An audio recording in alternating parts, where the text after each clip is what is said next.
समाकलन या इंग्लिश में बोलते हैं इसको इंटीग्रेशन। क्या बोलेंगे? इंटीग्रेशन। बहुत बढ़िया। और एग्जाम में इसके जो मैक्सिमम मार्क्स रहेंगे वो रहेंगे 12। कितने नंबर का लेसन है? 12 नंबर का लेसन है। और शुरुआत होगी वो इस प्रकार से होगी, इसमें आपके इस प्रकार के क्वेश्चन बनना है।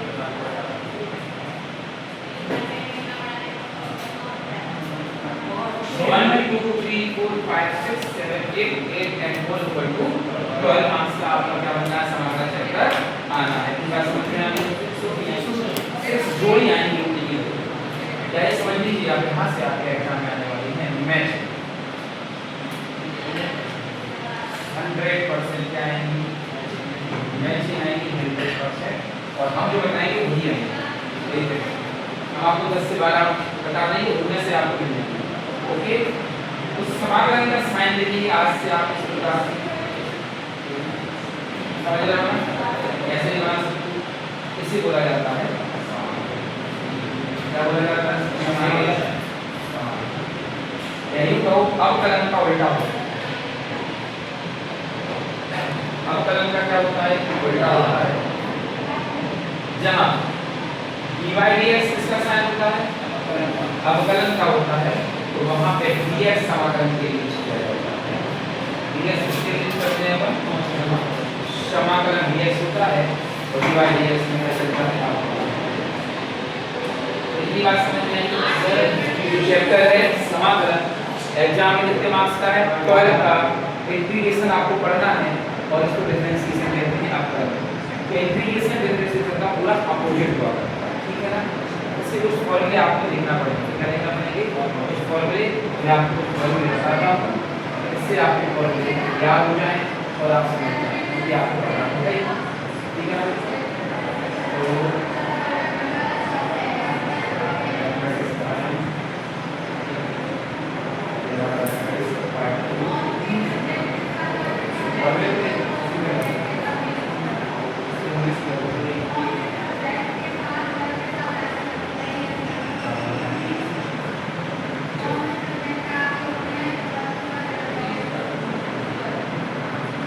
प्यारा चैप्टर है और बहुत अच्छे से समझ में आएगा आपको। तो सबसे पहले फर्स्ट ये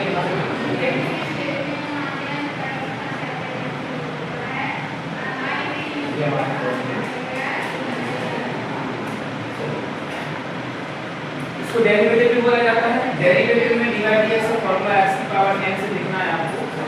तो अगर x की पावर n dydx है, यहाँ पर x की पावर क्या चल रहा है आपका? n चल रहा है। फॉर्मूला आपको कैसे लिखना है? x की power n plus 1 upon n plus 1 plus c। कैसे लिखोगे? एक नजर यहाँ पर आपने पढ़ा था dydx x की पावर n इक्वल n आगे पढ़ा था। एक पढ़ा था मैं डिफरेंशिएशन में। अब इंटीग्रेशन में क्या होगा? आपको कैसे लिखना है? x की पावर n और d, ठीक है ना? लिख दिया। इसके बाद फॉर्मूला बनेगा x की power n plus 1 upon n plus 1 plus c। एक फॉर्मूला आपका रहेगा। और c क्या है क्या पूछेंगे? c का मतलब कांस्टेंट है। अब यहाँ पर एक बात और ध्यान रखना है आपको कि समाकलन है वो दो प्रकार के हैं आपके लड़के, ठीक है ना? एक समाकलन आपका रहेगा अनिश्चित इंडेफिनिट। कौन सा? अनिश्चित यानी कि इंडेफिनिट। तो एक रहेगा निश्चित यानी कि डेफिनिट। क्लियर?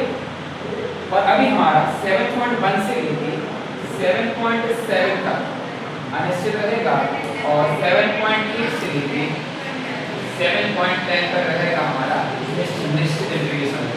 क्लियर? ध्यान रखना इस बात को। 26 इसी बात ये रखते हैं कि हमने जो फॉर्मूला लिखा x की पावर n डिवाइड dx और dx इक्वल टू x की power n plus 1 upon n plus 1 plus. मैं इससे रिलेटेड कुछ क्वेश्चन आपको सिखाता हूँ। अच्छा गारंटी से सीखोगे मेरा बात है। कैसे? सपोज करो एग्जाम में आता है इंटीग्रेशन x की पावर 4 dx का इंटीग्रेशन 4, ठीक है? तो आपको क्या लिखना है? आप बोलेंगे पावर 4 है x की power 4 plus 1 upon 4 plus 1 plus c equal to x की power 5 upon 5 plus c। Answer yes, simple है ना। चलो देखो करते हैं। मान लीजिए x की पावर कितना है 9 और कितना है dx, इसके इंटीग्रेशन करना था। बोलोगे x की power 9 plus 1 upon 9 plus 1 plus c equal to x की power 10 upon 10 plus c। Answer देखो c की वैल्यू c लिखना है, c की कोई वैल्यू नहीं डालना है। c कब तक लिखना है? जब तक 7.7 चल रहा है, जब तक अनिश्चित समाकलन चल रहा है, जब तक इंडेफिनिट इंटीग्रेशन चल रहा है, आपको c ऐड करना ही करना है। क्लियर हुआ? यहाँ पर हर फॉर्मूले में आपको c देखने को मिलेगा। c है c है c है c है कि नहीं है? पहले फॉर्मूले से आप क्लियर हो गए थे ना? कुछ क्वेश्चन और करेंगे इससे पहले फॉर्मूले से कैसे करोगे? जैसे मान लीजिए मैं लिखा इंटीग्रेशन 2 की पावर x की पावर 9 प्लस 6x की पावर 2 का आपको क्या करना है? इंटीग्रेशन करना है। डिफरेंशिएशन करना इजी लगता है, इंटीग्रेशन कैसे करेंगे? सबसे पहले यहाँ जो कांस्टेंट है उसको बाहर करना है। कैसे? अलग 2 बाहर किया, integration x to the power 9 dx plus 6 बाहर किया, integration x to the power 2 dx। इतना पढ़ लिया। अब आप फॉर्मूला पुट करेंगे integration x to the power n dx और आंसर है x to the power n plus 1 upon n plus 1 plus c। Okay, start. 2 value रखेंगे, x की पावर 9 है, x की power 9 plus 1 upon 9 plus 1 c। अब नहीं जोड़ेंगे क्योंकि सब में प्लस cos आ जाएगा, c लास्ट में जोड़ेंगे। प्लस की जगह प्लस, 6 की जगह 6, x की पावर 2 है, x की पावर 3 प्लस 1 अपॉन 3 4 2 प्लस 1 यहाँ भी कितना आ जाएगा?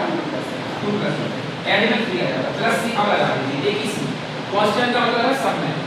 अब सॉल्व करेंगे तो आएगा 2 की पावर x की पावर कितना हो जाएगा? 10 upon 10 plus 6 x to the power 3 upon 3 plus c। कैसे बोला? 3 2 जा 6 थोड़े का फाइनल आंसर ये भी कैसे बोला?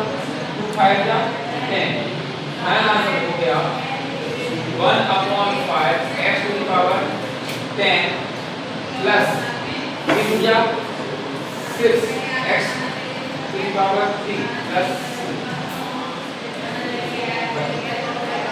समझ आया? इससे बंद करो।